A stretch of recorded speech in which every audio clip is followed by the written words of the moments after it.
Hi there, my name is Rob Parrish and welcome to this introductory video, the first in a series of videos, a beginner's guide to music direction in musical theatre. The purpose of these videos is first and foremost to share information and ideas on all aspects of music direction within musical theatre and to give confidence if you're just setting out as an MD in this field. I've been doing this job for the past 35 years with many different groups and in many different cities and towns here in the UK. Over those years, I've made a few mistakes along the way, but I've learnt something new with every mistake and therefore have a reasonable idea as to what works and, more importantly, what doesn't work. Also during that time, of course, technology and particularly music technology has come a long way. We now have computers in theatre orchestra pits running everything from click tracks to lighting cues, MIDI and of course virtual instruments that have in a lot of cases sadly replaced real musicians. So who is this series of videos aimed at? Well, perhaps you have some experience in music direction and want to know more. Perhaps you have some music experience and want to know what it takes to become an MD.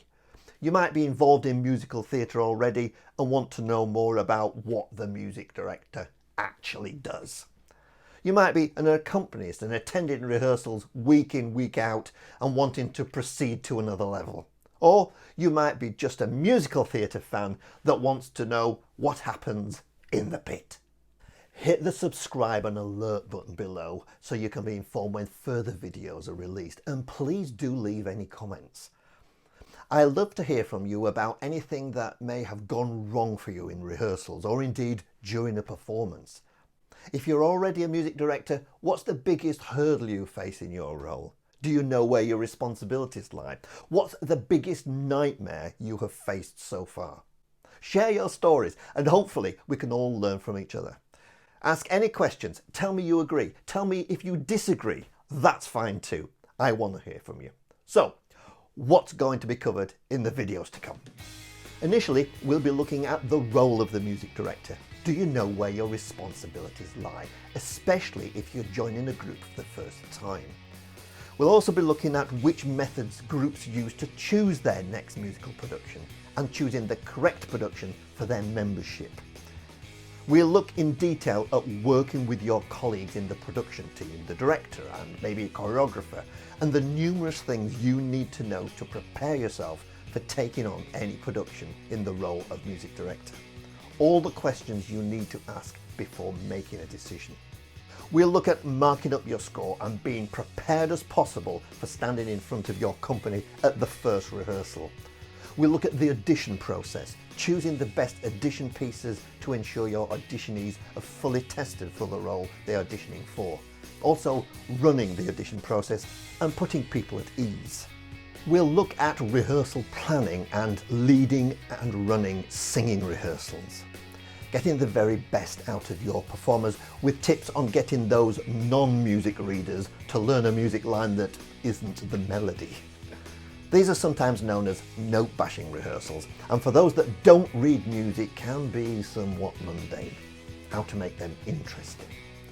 We'll look at working with your principal actors and some basic conducting technique for when you're conducting in front of your company or your band or orchestra, or of course both.